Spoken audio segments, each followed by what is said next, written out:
Hello guys, welcome to the channel.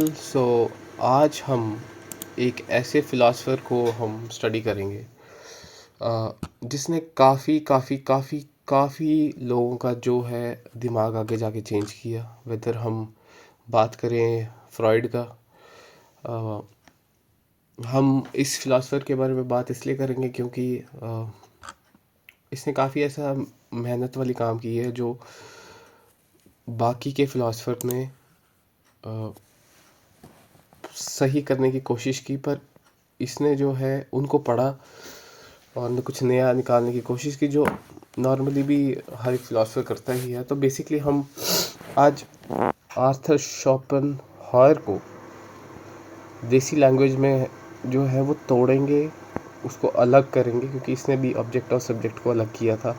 ये क्या है ऑब्जेक्ट और सब्जेक्ट, क्यों है, कैसे होता है, और कैसे हम समझ सकते हैं रियलिटी को, क्या है रियलिटी। तो लेट्स स्टार्ट। तो बेसिक जो है इंट्रोडक्शन मैं बताऊंगा कि ये फरवरी 22 में पैदा हुए जर्मन फ़िलासफ़र थे। ठीक है, इन्होंने सिर्फ एक ही बुक के ऊपर काम किया जिसके ऊपर ये खड़े रहे, कि मतलब इन्होंने भले ही उसको रिवाइज़ किया, पर अ, मरते दम तक स्टैंड लिया कि हाँ, ये जो मैंने लिखा है ये सही लिखा है, और इसके आगे और भले ही चेंजेस आए, पर जो मैंने चीज़ अभी की है वो क्या है, क्यों है। ठीक है, तो इनका वर्क हुआ 1818 में। ठीक है, 18। मैं यहाँ पे कलर जो है वो अलग रखूँगा ताकि आपको भी समझ आए। जो मैंने जो है ये नोट्स बनाए हैं हम डिकोड करेंगे। ठीक है, सो 1818 में इन्होंने जो था वर्क किया था अपना, जिसके बुक का नाम निकाला था world as will and representations. Okay, और इन्होंने कांट को काफ़ी पढ़ा। इनफैक्ट इन्होंने जो ये बुक लिखी है द विल एंड रिप्रेजेंटेशन, इन्होंने इस दो पार्ट्स में लिखी है। तो जो फर्स्ट पार्ट है वो कांट को ही एक्सप्लेन किया है पहली बुक में, दूसरी में अपना जो इन्होंने समझा उसके बारे में लिखाया गया हुआ है। ये एक जर्मन है। तो इनकी डेथ जो हुई वो फ्रैंकफर्ट में हुई। विरास अगर हम बात करें तो ये पैदा कहाँ हुए, तो किंगडम ऑफ पोलैंड, यूके में इनका जन्म हुआ। ठीक है, इनकी एक बहन भी है, और मदर के साथ इनके रिश्ते इतने अच्छे नहीं थे, क्योंकि जब इनकी फादर की डेथ हुई थी तो वो अगले दिन जो थी वो कमाने चली गई थी और कुछ सैलून वगैरह में काम करने लग पड़ी थी। तो इसको बड़ा अजीब लगा था कि यार मेरे पापा की डेथ हुई और ये कैसी औरत है, इसका कोई शर्म ही नहीं है। तो इसने काफ़ी ज़्यादा ना, मतलब अपनी मदर के बारे में मतलब काफ़ी कुछ लिखा हुआ है कई बुक्स में। तो पढ़ने को अगर आप कई बुक्स पढ़ोगे, ही वॉज मतलब काफ़ी बड़े फिगर रह चुके हैं जिन्होंने डिकोड की है ह्यूमन कॉन्शियसनेस को। कैसे इन्होंने काफ़ी जो अपने शब्दों में सॉल्व करने की, जो एक कॉन्टीन्यूस ह्यूमन एंग्जाइटी होती है, उसको सॉल्व करने की काफ़ी सोल्यूशन दी है, काफ़ी बुक्स लिखी है इन्होंने आर्ट के ऊपर। और तो हम स्टार्ट करते हैं। जैसे पहले तो यार इनके बाल देखो, मतलब क्या मज़ेदार बाल है। और देखो यहाँ ये पूरी चीज़ गायब है, बस ये वाली चीज़ क्या मस्त लग रही है। ठीक है, तो पहले तो पर्सनालिटी देखो। ऐसा बंदा अगर मेरे सामने आ जाए आज के टाइम में, तो मैं तो बेड के नीचे चल जाऊँ और मैं निकलूँ ना बेड से बाहर। ठीक है, तो चलो ये तो चलो मैंने ऐसे ही मजाक किया, पर इनका इन्होंने क्या किया कि डेविड ह्यूम को भी स्टडी किया। क्योंकि डेविड ह्यूम को पढ़ोगे तो कांट को भी पढ़ना पड़ता है, काफ़ी ज़्यादा मतलब कॉम्प्लेक्सिटी होती है, काफ़ी चीज़ें पढ़नी पड़ेगी। तो अब इनके ये इतने बड़े फिगर बन गए थे कि आगे जाके फ्रेडरिक निज्जा ने भी इनसे काफ़ी ज़्यादा चीज़ें सीखी ली और समझी। फिर लुडविक विंस्टाइन करके एक और बंदा था, इन्होंने मोस्टली लैंग्वेज के ऊपर काम किया, पर इसके भाई ने भी काफ़ी सुसाइड वगैरह किया, काफ़ी कुछ किया। तो इस इंडिविजुअल का भी काफ़ी बड़ा रोल रह चुका है फ़िलासफ़ी में। एंड फिर फ्रॉइड ने भी काफ़ी कुछ इनफैक्ट इनसे सीखा, और मोस्टली अपना वर्क जो है इनके प्रिंसिपल के ऊपर छापा। और क्या हुआ कि इसको क्रेडिट भी नहीं दिया कि मतलब शोपेनहावर ने इतनी मेहनत की और क्या क्या चीज़ें सीखी। और फ्राइड ने बोला कि मैंने की है साइको एनालिसिस का, मैं हूँ फादर, और मेरे से ही स्टार्ट हुआ है। ठीक है। फिर काफ्का, E.S. एलियट करके फ़िलासफ़र है, और हम जो हैं इन सब के बारे में भी आगे पढ़ेंगे। ठीक है। अब ये जो था एक ऐसा फ़िलासफ़र रह चुका है जो जिसने ओपनली बोला है, हाथ खड़े करके, अब बिना कोई झिझक के ओपनली बोला है कि यार मैं तो एथीस्ट हूँ। जैसे हिंदुइज्म में अगर हम बात करें तो चारवाक फ़िलासफ़ी है, सेम इन्होंने भी इनसे पहले भी मतलब काफ़ी लोगों ने ये चीज़ बोलने की कोशिश की कि मैं एथियस्ट हूँ या कुछ भी। तो पर अ, इन्होंने ओपनली मतलब ब्लंट होके बोला कि यार I am atheist, I don't believe in God. Same आप देखोगे कि फेडरिक नीचा में भी यही चीज़ जो है रिफ्लेक्ट होती है, वो भी बोलते हैं गॉड इज़ डेड। ठीक है। तो ये एक पॉइंट है। दूसरा, अब मेरा ये सब बताने का मतलब ये है कि ताकि आपको पता चल पाए कि एक बंदे की सोच कैसी होती है, और वो किस लेवल तक जाके मतलब क्वेश्चन कर सकता है।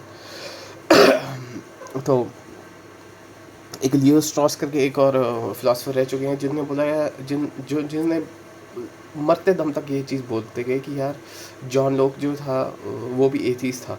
तो मतलब काफ़ी उस टाइम जो था एथिज्म जो था वो फैल फैल चुका था। जॉन लॉक वही है जो मोटू जैसा आपको थोड़ा सा लगेगा, हलवाई जैसा बंदा। तो अब मैं मतलब आप जाके गूगल सर्च कर सकती हो। ठीक है। इन्होंने काफ़ी ज़्यादा उपनिषद पढ़े, जो ऑर्थर शोपेनहावर हैं, इन्होंने उपनिषद के बारे में स्टडी किया। मतलब ऐसे भी कहीं मैंने पढ़ा था कि ये रात को अपने बेड साइड में बुक रखते थे उपनिषद की, और सोते थे। तो मतलब जब भी स्लीप REM स्लीप इनको एक्सपीरियंस होती होगी तो वो उल्टी चलती है। तो मतलब जैसे रात से होता है, जैसे डे टू नाइट एक साइकिल होती है कि नाइट टू डे होती है, तो सोचो कितना ज़्यादा इनके दिमाग में उपनिषद वगैरह जो है वो घुस गए होंगे। तो REM स्लीप और YV स्लीप करके एक बुक है, अगर आप पढ़ना चाहो तो। ठीक है, YV स्लीप। ठीक है। तो इन्होंने बुद्धिज़्म को भी काफ़ी कुछ स्टडी किया। इन्होंने जो भी अपना काम किया लास्ट में जाके बोला कि मेरे थॉट्स जो हैं और जो भी मेरे विचार हैं वो बहुत ज़्यादा उपनिषद से मिलते जुलते हैं, और जो भी उपनिषद ने काम किया है मतलब मैं भी उसी कंक्लूजन पे पहुंचा हूँ। और दिन में एक और चीज़ बोली थी कि मैंने कुरान को पढ़ा, और मेरे को एक भी आयत जो थी वो बहुत कुछ समझ ही नहीं आया, मतलब क्या ही है वो, मेरे हिसाब से नॉट वर्थ रीडिंग है वो जो भी कुरान है। इनकी एक स्टेटमेंट थी। अब हुआ क्या था कि इनके फादर ने जो है वो सुसाइड कमिट की थी। और सुसाइड का कल्चर काफ़ी ज़्यादा था क्योंकि उस टाइम बहुत ज़्यादा ज्यूज़ और इन सब के ऊपर टॉर्चर होते थे। इनफैक्ट इसके LW क्या नाम है उसका, लुडविग विंस्टाइन के भी काफ़ी भाइयों ने सुसाइड की थी। इनकी आंखें देखो कैसे, अगर आप इसकी देखोगे तो ऐसे गड्ढे पड़े हुए हैं, और कितनी ज़्यादा मतलब रियलिटी एकदम से ही चेंज होगी, और क्या क्या चीज़ें मतलब फादर की सुसाइड हुई तो फिर मदर को भी बहुत ज़्यादा मतलब हेट्रेड फील होती थी। अब इसका ये था कि ये हिगेल को बहुत ज़्यादा हेट करते थे। हिगेल को हेट क्यों करते थे? अ, इनके बोलने का मतलब था कि यार ये जो हिगेल बड़े बड़े शब्दों का यूज़ करता है, कि बड़े बड़े जैसे कुछ उसके वर्ड्स हैं कि समझ ही नहीं आते। जैसे मैं आपको कुछ एक बहुत अच्छा हिगेल एक एग्जांपल देता हूँ।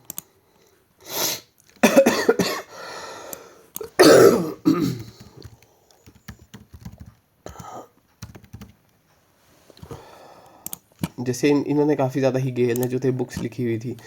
तो ये अलग ही जैसे फिनोमिना ऑफ स्पिरिट अलग अलग जैसे बातें करते थे, लॉजिक, साइंस ऑफ लॉजिक।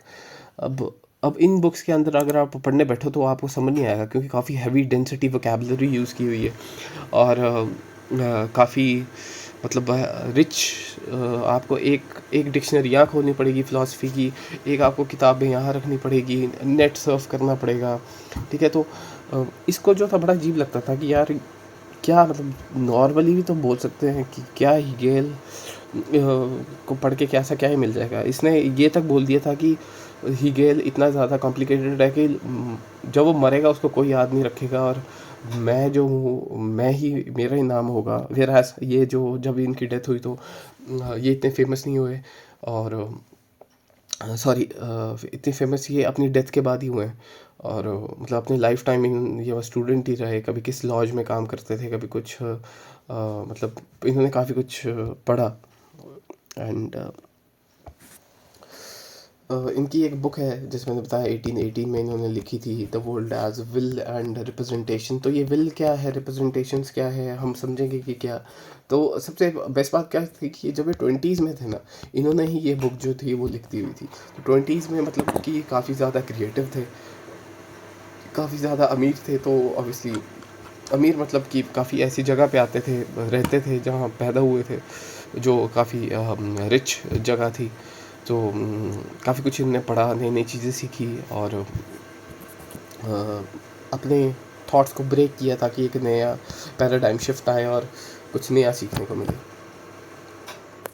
इन्होंने ये तक बोल दिया था कि मेरे को कांट इतना ज़्यादा पसंद है, इतना ज़्यादा पसंद है कि मेरे से बड़ा कोई आशिक नहीं है कांट का। क्योंकि अगर आप कांट की बुक्स देखो, जगह जैसे कांट की बुक है क्रिटिक ऑफ प्योर रीजनिंग, तो मैंने भी पढ़ने की कोशिश की पर मेरे को समझ नहीं आई, वो काफ़ी ज़्यादा डेंस हैवी डेंस बुक है। पर मैंने उसकी समरी चार्ट जीपीटी पे डाली और मेरे को काफ़ी बढ़िया कंटेंट मिल गया, तो मेरे को पता चल गया कि वो बात किस चीज़ के ऊपर कर रहे हैं, क्या है कॉन्सेप्ट उसका। अब इसने जैसे मैंने बताया कि इसने बोला था कि हीगेल एक फ्रॉड है, बड़े बड़े वर्ड्स का यूज़ करता है, काम की बात कोई होती नहीं है, और क्या ही है मतलब क्यों ही हीगेल एग्जिस्ट करता है। और इन्होंने बोला था कि हीगेल को कोई याद नहीं रखेगा, मैंने बताया कि वो इन्हीं को याद रखेगा। फिर ऐसा हुआ भी, इन्होंने कई ऐसे कॉन्सेप्ट को हाईलाइट किया जो काफ़ी हाई लेवल पे और काफ़ी ज़्यादा समझदार वाली चीज़ है।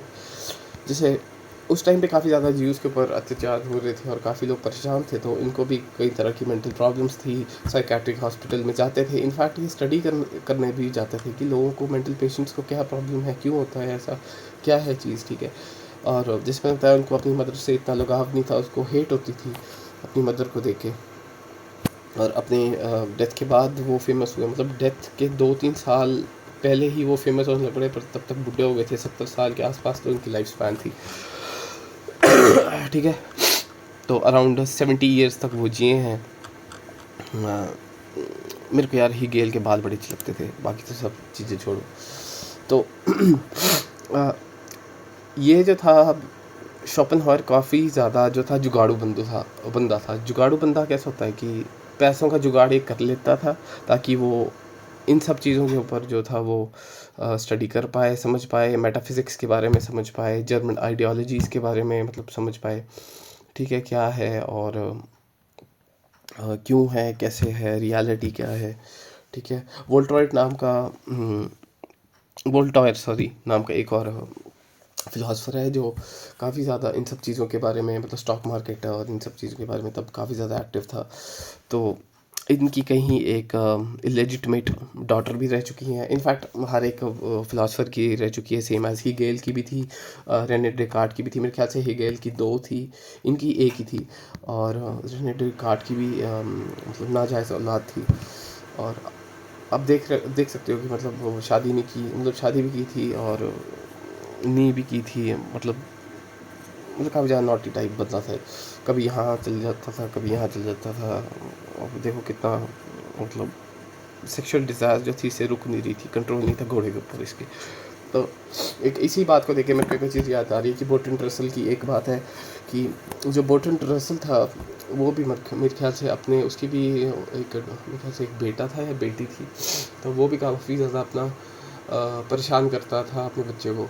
तो उसका एक दिन उसका बेटा आके बोलता कि पापा पापा मेरे को बड़ी परेशानी है और ये मेरे को पानी से बड़ा डर लगता है। तो इसने क्या किया कि अपने बच्चे को ही पॉन्ड में फेंक दिया था, ठीक है। तो आप देख सकते हो कि किस तरह का बंदा था, कि किस लेवल का वो अपने बच्चे को, मैं क्या सिखाना चाहता हूँ कि ये जो फियर है ये सब दिमाग में। काफ़ी बहुत बड़ा मिसोजिनिस्ट राइटर रह चुका है, ओ माय गॉड। ऐसी ऐसी चीज़ें इसने लिखी हैं औरतों के बारे में कि लड़कियों के ऊपर, लड़कियों को कभी अक्ल नहीं होती, इंटेलिजेंट नहीं होती, एक घटिया डिज़ाइन होता है नेचर ने बनाया हुआ है, और बकवास होती हैं, चैं चैं चैं करती रहती हैं, जो कुछ हद तक ठीक भी है। पर मैं नहीं बोलूँगा कि मैं मिसोजिनिस्ट हूँ, पर इसने लिखा है कि उनके ऊपर घर की राइट्स नहीं होनी चाहिए, प्रॉपर्टी के पेपर नहीं होने चाहिए, और अच्छी-अच्छी चीज़ें लाइक इन ये कितनी अजीब हैं और ऐसी-ऐसी चीज़ें लिखता होता था। प्लेटो ने भी ये सब चीज़ें बोली हैं। तो प्लेटो ने इनफैक्ट ये तक बोल दिया था कि यार जो भी अगर आप इस दुनिया में अभी अगर आप ज़िंदा हो और अगर आप ये काम करोगे ऐसे-ऐसे बुरे, तो आप अगले जन्म में वुमन नहीं बनोगे। सेम एरिस्टोटल ने भी ये चीज़ बोली थी कि अगर आप कुछ ऐसा अ, कि क्या इसमें बोलता कि एरिस्टोटल ने कि हाँ, कि जो भी नेचर डिफेक्टिव पीस बना देता है वो औरतों को बना देता है, मतलब डिफेक्टिव पीस उसने बोला था औरतों को। तो अब देखो किस इतने पढ़े पढ़े लिखे बंदे भी औरतों को क्या क्या बोलते थे। तो आप नॉर्मल बंदे से क्या ही आप उम्मीद कर सकते हो। तो एमिल कांट ने क्या किया, तो हम चलो अब ब्रेक डाउन करते हैं कि ये बुक के बारे में कि विल एंड इट्स रिप्रेजेंटेशन जो 1818 में लिखी थी, अब ये है क्या। तो पहली जो है बुक का फर्स्ट पार्ट जो है वो कांट के बारे में है। और दूसरा पार्ट जो मैंने बताया कि इसने अपने बारे में अपने थॉट्स लिखे हुए हैं इस बुक के बारे में। तो ये 2 पेज की नॉवल है, नॉवल नहीं बुक है, मतलब ये इजी टू रीड है, मतलब ऐसे नहीं कि आपको हिगेल की तरह समझना पड़ेगा कि भाई ओहो हो क्या लिख दिया इसने। तो हाँ, पर अब हम कांट को समझना है तो हमें डेविड ह्यूम को भी पढ़ना पड़ेगा, रेने डेकार्ट को भी पढ़ना पड़ेगा। डेविड ह्यूम बड़ा प्यारा जैसा ऐसा मोटू जैसा आप देखोगे सर्च करके, तो काफ़ी मज़ेदार आपको लगेगा, मतलब आपको प्यार ही हो जाएगा कि काश ये ऐसा मोटू जैसा, सॉरी डेविड ह्यूम जो था वो काफ़ी मोटू जैसा था। डेविड ह्यूम, ठीक है। मैं आपको, अगर आप मेरे साथ अभी ये वीडियो देख रहे हो तो आप साइड में सर्च करो डेविड ह्यूम है कैसा। तो डेविड ह्यूम को आप सर्च करोगे तो विकिपीडिया का एक पेज खुलेगा, ठीक है। तो जो एक स्कॉटिश बंदा है, आपको पता ही है। तो अब देखो इसने ना एक रेड कलर का एक ये कोट जैसा डाला हुआ है और गोल्डन कलर की उसके ऊपर एम्ब्रॉयडरी की हुई है, बाल भी ऐसे सुंदर जैसे हैं, जैसे इसने कर्ल्स किए होंगे पक्का उसके साथ, लड़कियों का आता है ना कर्ल्स करने वाला वैसा वैसा। और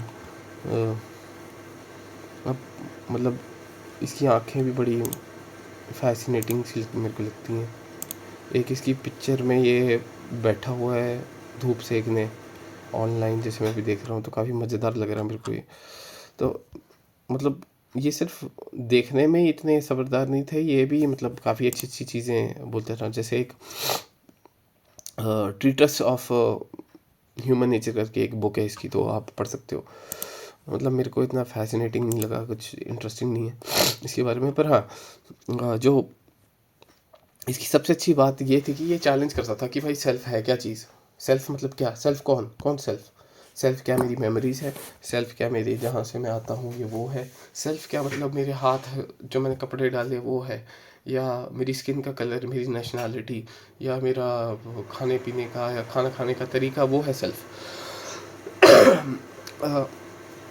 तो हम जो है वो स्टार्ट करते हैं अब कि, क्योंकि शॉपेनहावर को समझने से पहले आपको David Hume, Rene Rene Descartes और इमैनुअल कांट को पढ़ना पड़ेगा। तो हम ज़्यादा कॉम्प्लिकेट नहीं करेंगे, तो हम डेविड ह्यूम से स्टार्ट करते हैं, ठीक है। तो डेविड ह्यूम ने 2 कंसेप्ट दिए थे उस टाइम। एक तो उसने दिया था कॉजियलिटी, ठीक है, जैसे ये है कॉज एंड इफ़ेक्ट, और दूसरा दिया था इसने इंडक्टिव लॉजिक, ठीक है। उस टाइम क्या हुआ था कि न्यूटन भी आ गया था इन द बिग पिक्चर। तो न्यूटन जब आया तो वो बहुत बड़ी फिगर बन गया था उस टाइम ना। तो लोग तो मतलब ऐसे पागल थे उसके पीछे कि भाई इतना गोरा चिट्टा बंदा और क्या बातें करता है, मतलब कि टाइम स्पेस ग्रेविटी और तारों की मूवमेंट ऐसी होती है तो उसकी वजह से ये होता है, तो प्लानिटरी मूवमेंट्स ऐसी होती हैं, ग्रेविटेशन, वेलोसिटी, और ऐसे ऐसे लॉजिक लगाता था, laws of motion, universal gravitation, theory of relativity, ये सब उस टाइम ना काफ़ी ज़्यादा ये साइंटिफिक माइंड जो था वो डेवलप हो चुका था वहाँ पे। तो कॉमेट्स की बातें होती थी, सोलर सिस्टम की बातें होती थी, 2 बॉडी प्रॉब्लम इसने सॉल्व की थी, 3 बॉडी प्रॉब्लम इसने इंट्रोड्यूस की थी इनफैक्ट। मोशन ऑफ ऑब्जेक्ट के बारे में बताया था, जैसे celestial bodies, earth and planet. हम कहा ना कि वेले थे, कोई काम था नहीं, इंस्टाग्राम था नहीं, तो प्ले स्टेशन खेलते नहीं होते थे, तो सब ये अंग्रेज रिच औलादें चिट्टी चिट्टी स्किन वाली सब बैठ जाती थी और ये बस ऐसे ही क्वेश्चन करते रहते थे।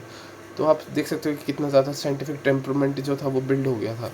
तो न्यूटन बोलता होता था कि यार कॉजेलिटी जो है काफ़ी बात होती थी वहाँ पे कि because of X Y happened and because of A B happened, तो कि आज जो है सूरज उगा है तो रात भी सूरज की वजह से ही हो रही है। तो ये काफ़ी कॉजेलिटी से रिलेटेड चीज़ें हैं। तो डेविड ह्यूम ने कॉन्सेप्ट बोला था कि भाई ऐसे नहीं होता है, ऐसे होता है। तो इसने समझाने की कोशिश की थी कि जरूरी थोड़ी ना कि कॉज एंड इफेक्ट से ही चीज़ें हों। ये तो कोई लॉजिक नहीं बना कि जो सूरज उगा है तो रात भी सूरज की वजह से हुई है, कि आज मैंने कप पकड़ा तो मैंने कप को पिया, तब कप में जो पानी था वो अंदर गया, उसी की वजह से एनर्जी बनी। क्या पता एनर्जी हवा से भी आ सकती है, क्या पता मैंने खाना खाया दोपहर का उससे भी हो सकता है, क्या पता मेरे आसपास ऐसी चीज़ें हैं जो मैं अपनी सेंसेस से देख रहा हूँ और मैं एक्सपीरियंस कर रहा हूँ और वो बन रही हैं। तो इसने बोला कि यार ये जो न्यूटन बोलता है ना, बकवास बातें कर रहा है, इसका कोई सेंस नहीं बनती है। ये कॉजलिटी का जो है ना, ये तो कोई सिर पैर नहीं लाता। ठीक है, तो इसने कॉजलिटी को ऐसे प्रूव किया। फिर इसने बात की इंडक्टिव लॉजिक के बारे में। इंडक्टिव लॉजिक का मतलब क्या है कि फॉर एग्जांपल मेरा बिरयानी खाने का मन है, मैंने बिरयानी का एक चावल खाया और मैंने बोला हाँ यार बिरयानी बहुत टेस्टी है। या फिर मैं ठंडे पानी को पीता हूँ और बोलता हूँ कि हर एक गिलास में पानी जो है वो ठंडा है। तो जनरलाइजेशन का कॉन्सेप्ट जो है इसने इंट्रोड्यूस किया था।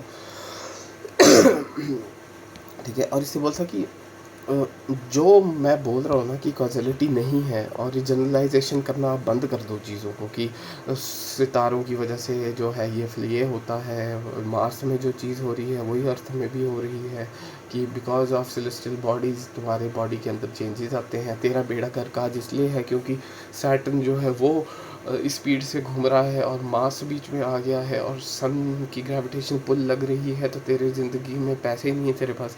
तो काफ़ी ज़्यादा मतलब उस टाइम भ्रम और ये सब चीज़ें भी थी। तो इसने बोला ऐसे नहीं होता, जनरलाइज करना बंद करो, आप थोड़ा दिमाग लगाओ, सोच समझ के बातें किया करो। ठीक है, और इसकी इसको जो है काफ़ी बड़ा बोला गया कि हाँ यार बात तो ठीक कर रहा है बंदा। तो ये काफ़ी बड़ा जो है डेविड ह्यूम एक बहुत बड़ी पर्सनालिटी बन गया था उस टाइम। तो ये इन दोनों चीज़ों को लेके सही भी था, और जो होती भी है कि क्या ही कॉजलिटी का है कोई रिलेशन नहीं, और सेम इंडक्टिव लॉजिक का भी है।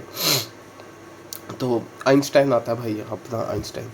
तो आइंस्टाइन बोलता है कि तेरी कॉजलिटी की ऐसी तैसी, ठीक है, और ये लंबे लंबे बाल रख के आता है, ठीक है, जर्मन बंदा होता है ये, और काफ़ी ज़्यादा इंटेलेक्चुअल हाई आईक्यू वाला फिजिसिस्ट होता है ये भी, सेम न्यूटन की तरह बातें करता है। और इसने भी काफ़ी ज़्यादा कंट्रीब्यूशन किया। थ्योरी ऑफ रिलेटिविटी दी इसने। फिर E=m²² करके एक मास एनर्जी की इक्विवेलेंट एक फार्मूला इसने प्रपोज किया। इसको नोबेल प्राइज़ भी मिला, और मतलब इसने photo electric laws of photo electricity effect इससे जो है वो डिस्कवर किया। और काफ़ी मतलब हैंडसम जैसा बंदा था, मतलब मूछें रखता था, बाल भी इसके झड़े नहीं थे, मतलब डेविड ह्यूम जैसी ये बालों को कर्ल भी नहीं करता था। तो इसने बोला यार ऐसे थोड़ी ना होता है। सेम इसने भी एग्री किया डेविड ह्यूम के साथ कि हाँ सूरज के पास जाके तो आपकी सब ये लॉज ख़त्म ही हो जाते हैं फिज़िक्स के। वहाँ पे थोड़ी ना कि आप ग्रेविटी और ये सब करोगे, कि सन की इतनी ज़्यादा वो पुलिंग कैपेसिटी होती है कि वहाँ पे ये लॉज काम ही नहीं करते। तो प्लानिटरी मोशंस की वजह से कोई जो थोड़ी ना कि अर्थ जो है वो मार्स की वजह से चल रही है, या मार्स की अलग ग्रेविटेशन फोर्स है या कुछ ऐसे। ठीक है। तो काफ़ी ज़्यादा हाई इंटेलेक्चुअल बातें होती थी। इंटेलेक्चुअल तो क्या बेले होते थे, तो एक साइड दिमाग चल पड़ा तो वो चीज़ें करने लग पड़ते थे। तो ये तो बेसिक डेविड ह्यूम के बारे में इंट्रोडक्शन रही। फिर हम बात करेंगे कांट के बारे में। ठीक है, तो ये भी फिज़िक्स का टीचर ही था अपने आप को मतलब पहले ही ये फिज़िक्स का टीचर था, बाद में इसको फ़िलासफ़र बोला जाता था, क्योंकि ये बातें ऐसे करता था। तो इसने काफ़ी ज़्यादा स्टडी किया ये सब कुछ, और इसने 11 साल लगा के इसने एक बुक लिखी जिसका नाम लिखा है इसने क्रिटिक ऑफ प्योर रीजनिंग। ये बुक ऐसी थी जिसने मतलब दुनिया को हिलाने की ताकत रखती थी उस टाइम पे। तो लोगों को काफ़ी पसंद आया कि यार ये क्या बातें करता होगा, कैसा बंदा है। तो अगर आप कांट को अगर आप ऑनलाइन सर्च करोगे, ये भी रिबाउंडिंग रखता था बालों की, ठीक है। जैकेट डालता था बटन लगा के, और जर्मन था। तो उस टाइम पे ये काफ़ी बड़ा एक सेंट्रल इनलाइटेड थिंकर रह चुका है, और जर्मन जैसी जगह पे पैदा की हुआ था। इसने काफ़ी ज़्यादा एथिक्स, मेटाफिज़िक्स, एस्थेटिक्स के ऊपर बात की हैं। वेस्टर्न फिलासफर रह चुका है। अब इसको ऐसे भी बोला जाता है father of modern ethics and father of aesthetics का इसको दर्जा दिया जाता है। और इसने मॉडर्न फ़िलासफ़ी को, फादर ऑफ मॉडर्न फ़िलासफ़ी इसने इंट्रोड्यूस की। अब इसने जो थी ये बुक निकाली 1781 में, ठीक है। अब देखो, जो ये अपनी बुक जो इस बंदे ने निकाली, शोपेनहावर ने, वो बुक निकाली इसने 1818 में, ठीक है। तो इससे निकाली थी 1781 में, ठीक है। तो देखो कोई कम से कम कोई 50 साल के आसपास का डिफरेंस रह चुका है। तो इसने एक बहुत बहुत बहुत ख़तरनाक चीज़ बोली थी कि यार मैं जो ये क्रिटिक ऑफ प्योर रीजनिंग है क्या। इसने बोला कि ये जो हमारे पास आसपास जो दुनिया चल रही है, फॉर एग्जांपल अगर आप ये मेरी वीडियो देख रहे हो अभी टेबल पे बैठ के, तो आपके अगर आसपास चीज़ें पड़ी हुई हैं, फॉर एग्जांपल किताब पड़ी हुई है, नोटबुक पड़ी हुई है, लैपटॉप पड़ा हुआ है, आप फ़ोन पे देख रहे हो, चार्जर लगा हुआ है, कहीं कहीं पे दीवार है, कहीं पे टेबल पड़ा है, शायद पेन पड़ा होगा, ईयरफोन्स पड़े होंगे, नीचे चप्पलें पड़ी होंगी, दीवार के ऊपर कुछ टंगा होगा, घड़ी होगी, और अलमारी होगी, कमरे में लाइटें जल रही हैं, पंखा हो सकता है, पर्दे लगे हुए हैं। तो बोलते हैं कि ये जो हमारे दिमाग जो भी चीज़ें देख रहा है, ये ऐसे नहीं है कि ये 5 सेंसेस से आए। जैसे 5 सेंसेस का काम हमारे हिंदुइज़्म में काफ़ी दिया गया है कि हम जो है वो अपनी 5 सेंसेस को कंट्रोल करें, तो माइंड को स्थिर करें, तो हम एक अच्छी स्टेट में पहुंच जाते हैं, ठीक है। तो इसने बोला कि यार हम जो भी एक्सपीरियंस कर रहे हैं अपनी रियलिटी, वो ऐसे नहीं है कि हमारे दिमाग की, हमारे सेंसेस के थ्रू आ रही हैं, वो हमारे दिमाग में जा रही हैं। तो वहाँ पे कुछ बड़ी ख़तरनाक सी चीज़ हो रही है, जिसकी वजह से हम जो चीज़ें डिवाइड कर करके देख सकते हैं, कि हम सेग्रीगेट कर पा रहे हैं। तो ये कॉग्निशन के थ्रू हो रहा है, ठीक है। तो इसने इस कंसेप्ट को बोला कि यार ये एक ट्रांसडेंटल आइडलिज्म जैसी होती है। जो कंसेप्ट इसने दिया, उसने उसका नाम इसने दिया ट्रांसडेंटल आइडलिज्म, कि भाई ये है क्या, ठीक है। ट्रांसडेंटल आइडलिज्म मैंने आपको बताया कि आपके आसपास चीज़ें पड़ी हुई हैं, तो हम जो हैं ये चीज़ें बना रहे हैं, और अपने दिमाग में हम टाइम एंड स्पेस और कॉजालिटी, ये सब चीज़ें दिमाग में घुस रही हैं कि अच्छा इस टाइम रात को मैं बैठा हूँ, ये वीडियो देख रहा हूँ, या दिन में देख रहा हूँ, स्पेस की एक लोकेशन में बैठा हूँ। तो ये हमारा दिमाग बिल्डअप कर रहा है, ठीक है, और हमें ये जो है ये रियलिटी दिख रही है। फिर आपको ये जो है चीज़ें समझ आती हैं, और आपके दिमाग की कॉग्निशन की वजह से, पावर की वजह से आपको रियलिटी जो है ये समझ आती है, ठीक है। अब इसने बोला जो चीज़ मेरे को समझ आ रही है ये तो आ रही है मेरे को मेरी सेंसेस की वजह से, है ना। सेंसेस हेल्प कर रही है, कॉग्निशन का काम हो रहा है, फिर मेरे को दुनिया दिख रही है, ठीक है। अब मैं ऐसे बोलता हूँ सेंसेस, कॉग्निशन, फिर मेरे को एक रियलिटी जैसी चीज़ जो है वो दिख रही है। तो उसमें जो है सेंसेस की इन्वॉल्वमेंट है, और हमारे दिमाग की इन्वॉल्वमेंट है, उसकी वजह से मेरे को रियलिटी दिख रही है, ठीक है। तो इसने बोला जो भी चीज़ मेरे को ये दिख रही है अभी, उसको इसने नाम दे दिया कि भाई जो रियलिटी सेंसेस के थ्रू दिख रही है, उसने उसने बोला फिनोमिना। और जो मेरे को नहीं समझ आ रही कि भाई मेरे को नहीं पता क्या चीज़ है, क्यों है और क्या है, वो उसका नाम इसने दे दिया नोमिना। कि भाई मेरे को नहीं पता चल रहा, माया है ये, शोपेनहायर ने बोला था ये वाला वर्ड माया। ये हम आगे आगे मैं बताऊंगा कि इसने क्यों बोला था ये। तो काफ़ी ज़्यादा उस टाइम, जैसे मैंने बताया कि आइंस्टाइन और ये बड़े बड़े बंदे, क्या नाम है, न्यूटन, ये सब काम कर रहे थे, तो ऑब्जेक्ट और सब्जेक्ट को डिवाइड कर रहे थे, ये सब चीज़ें बोल रहे थे। ठीक है। तो स्पिनोज़ा ने ये वाला कॉन्सेप्ट जो था वो लाया था। इसने भी किसी अलग तरह से समझाने की कोशिश की थी कि हम दुनिया को एक स्पिरिचुअल एंगल से देखते हैं और एक पता नहीं मटीरियलिस्टिक एंगल से देखते हैं। तो ये भी बड़ा अजीब जैसा कॉन्सेप्ट इसने बताया था।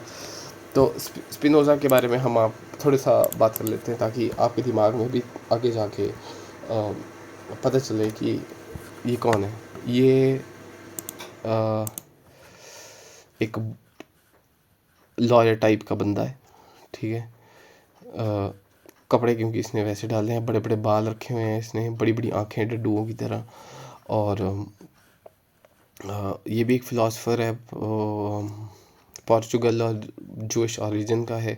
ठीक है। एज ऑफ एनलाइटनमेंट, जैसे मैं बोल रहा था कि लोग चाहते थे समझना कि दिन दुनिया है क्या, तो ये भी उसी टाइम का ही है। ठीक है।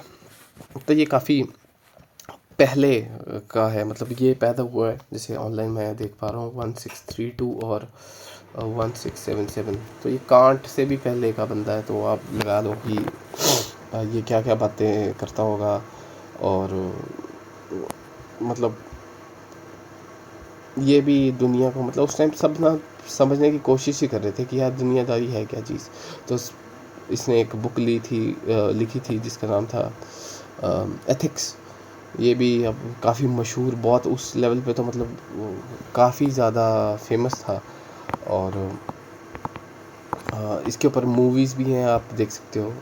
इसकी मैं कुछ कोट आपको बता देता हूँ कि आई हैव मेड, चलिए ये तो अब काफ़ी हाई हो जाएगी। The highest activity of human being can attain in learning for understanding, because to understand is to be free. कि मतलब जैसे हमेशा से कोशिश रही है इंसान की कि वो अब ये जो ज़िंदगी जी रहा है ना, इससे एस्केप ढूंढ ले।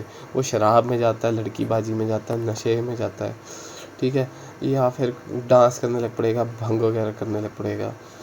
तो अगर आप किसी चीज़ के पीछे पड़ गए ना अंडरस्टैंडिंग करने के लिए, तो मज़ा आ जाएगा। तो इसने वही बात ही बोली कि the highest activity a human being can attain is learning. कि लर्निंग में ही आप जो है वो हाईएस्ट एक्टिविटी आप एक्सपीरियंस करते हो। और हाईएस्ट एक्टिविटी होती है लर्निंग फॉर अंडरस्टैंडिंग, की चीज़ें समझने की, क्यों कैसे कैसा क्यों हो रहा है, कैसा हो रहा है, मैं कौन हूँ, रियलिटी क्या है, सब्जेक्ट क्या है, मैं क्यों हूँ, दुनियादारी क्या है। Because to understand is to be free. क्योंकि अगर आप जब अंडरस्टैंड करोगे तो आप फ्री हो जाओगे, और एक्सपीरियंस ऑफ फ्रीनेस आपको एक्सपीरियंस होगी। ठीक है। चलो, फ्री फ्रू की बातें तो हम बाद में डिस्कस करेंगे। ठीक है। तो हम लोग कहाँ थे? हाँ, हम लोग बात कर रहे थे सब्जेक्ट और ऑब्जेक्ट की। ठीक है। तो नॉमिना और फिनोमिना का कॉन्सेप्ट जो था वो कांट ने सजेस्ट किया। और कांट ने जो बोला वो अ, अभी हम आर्थर शोपेनहावर की बात कर रहे हैं, तो हम कांट को अब ख़त्म करते हैं। अब हम देखते हैं कि ये जो अपना आर्थर शोपेनहावर है, ठीक है, अब इसने इसके बाद से कांट को क्या डिकोड किया, क्या समझा। तो इसने बोला कि यार नॉमिना का कॉन्सेप्ट जो है वो कांट ने तो दिया था। और अ, तो इसने बोला कि अच्छा चल, ठीक है। इसने बोला कि मैं रियलिटी नहीं समझ सकता भाई, मेरे समझ के पार है, तो मैं देख ही नहीं सकता, रियलिटी तो है ही नहीं। तो इसने वहीं वहीं पे ख़त्म कर दी। तो शॉपेनहावर आया, इसने बोला नहीं, हम रियलिटी एक्सपीरियंस कर सकते हैं। वो कैसे, वो होती है विल, अनकॉन्शियस नाम की चीज़ होती है वो, उसकी वजह से हम ड्राइव होता है ह्यूमन बिहेवियर। तो वो एक एनर्जी है। ठीक है। तो कहीं ना कहीं इसने बोला था कि यार मेरे को नहीं पता क्या है वो। तो इसने बोला कि हाँ वो एक एनर्जी है। पहले इसने नॉमिना का नाम जो जो ये कांट ने दिया था, पहले वो विल, जैसे विल जो है वो एक एनर्जी है। ठीक है।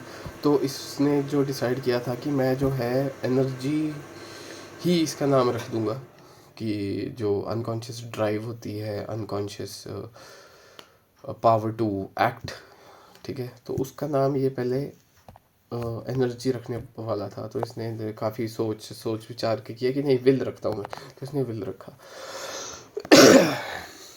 ठीक है, तो इससे बोला कि यार अच्छा, ये जो चीज़ है ये अगर सेंसेस के थ्रू नहीं देख सकते तो वो क्या चीज़ होगी, ये नॉमिना। तो इसने पता, अच्छा अगर सेंसेस नहीं है तो वो कोई ऐसी चीज़ ही होगी ना जो एक ही होगी। तो इसने एक